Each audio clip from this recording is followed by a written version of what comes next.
Okay.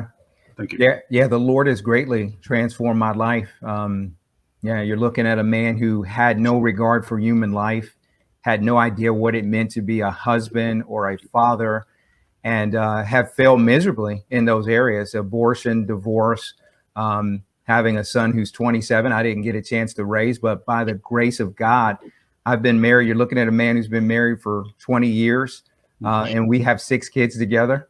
And it's almost like the years that the enemy stole through sinful choices that I made. God has brought great restoration to that. The anger and rage that I once dealt with, God has greatly diminished that in my life. He's helping me to open up my heart to my wife, which was something for me that hard for me to open up my heart to anyone. Helping me to bond with kids, whereas you're looking at a man who 30 years ago, because I was looking at my future, I was complicit in the death of my first child.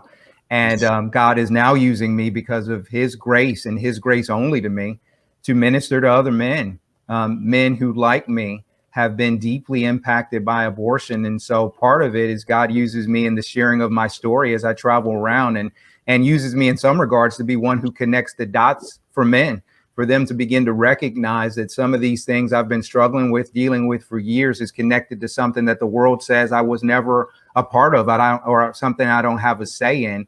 And then on top of that, not only being able to help men to connect the dot, I have the privilege of walking alongside of men. As Kevin mentioned, I'm volunteer staff with Save One.